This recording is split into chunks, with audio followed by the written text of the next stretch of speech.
is it Raviv? Yeah. Raviv, is it? Help me with your surname. Don't worry about the surname. Okay.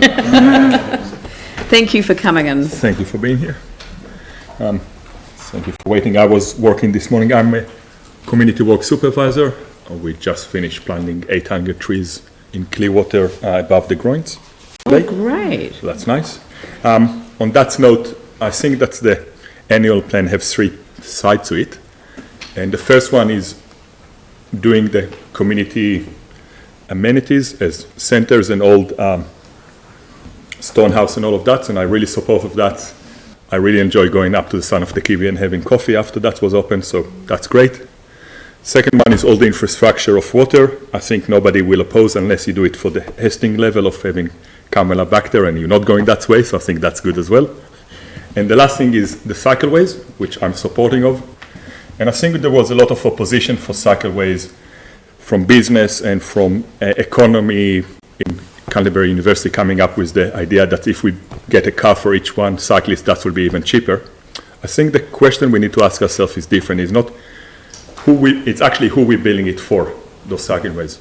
And I think you're actually building it for yourself. I ride a bike, doesn't matter. I ride Lincoln Road, I run Brom. I don't care about the side of the road. I even ride Pages Road.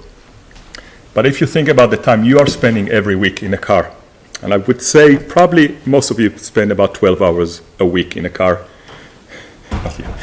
If you commute in between places, how much money will you willing to pay to get 5 or 10% of the cars next to you disappear? That's what the cycleways are about. Not those who already cycle, it's just to make your life easier. I think we had quite an interesting opportunity 4 or 5 years ago when we had a funding document called Share an Idea. And the Share an Idea was written by the people for us. And Share an Idea states very nicely that people want to see more cycleways, more shared path, even on the extent of removing car parks. And I know a lot of businesses are on your neck about don't remove the car park, but when you go to the actually document, that's what people of Christchurch ask you to do. So if you do build those cycleways, and I hope you do, make sure you do it up to standard that people will be encouraged to use them. But if you're going to put them under standard, they're not going to attract people, and your problem not going to be solved. Thank you for the time. Well, we opened the first of the major cycle routes on Thursday.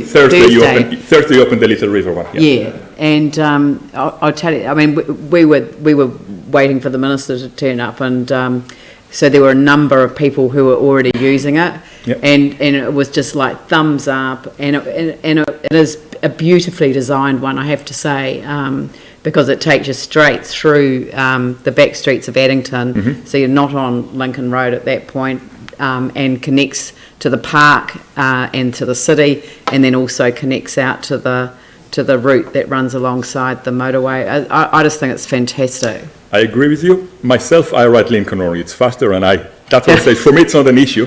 But if you get more people to use that, then your commute will be easier. I said that exactly that at the opening. The more people who cycle, the safer it is for cyclists. Yeah. And it's easier for you to commute to work. Dion? So I've been doing a bit of research around cycle lanes and businesses and just transport network as a whole. And one of the interesting things that I haven't quite done a conclusive research on it, but I've got a friend of mine in the United States who's a transport planner, and when they initially put a lot of cycle lanes in the city, in the place they were, they actually didn't get a decline of cars, they actually got a decline of the public transport network. And so a lot of the argument that we've got this car versus cyclist thing is actually starting to drive me up the wall, because actually what we're seeing is the public transport in Christchurch is actually going down. So are we actually getting people off the cars, out of cars, or are we getting them off the buses? So I think we actually are missing the boat here, actually not including public transport into our conversation. So I think this is it's a good point that you've raised, but I think we need to be very careful we actually include public transport, because otherwise we're going to miss the boat and actually just keep this tension alive. I understand. I think that's public transport in Christchurch is managed by ECAN. Yes. And they have done a big shift of how they run the public transport. And I think that's one of the reasons why you see a big decline, because people who used to use bus became inconvenient, and what the uptake that they thought by changing will be haven't come through.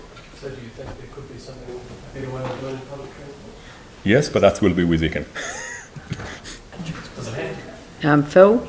Just a quick question. When you go to, say, to an event and you're taking your bike, do you think we perhaps need more infrastructure around, say, having cycle stands and places for people to park their bikes? That will be easier.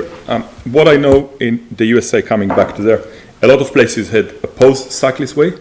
Once they start to see the benefit, actually shop owner come and ask people to remove car park and have bicycle stand, because they understand that when you ride a bike, you actually stop on the way and do more shopping than when you're in a car, because in a car you have an idea, I go 1, 2, and 3, and you don't look in between, where on a bike you can stop.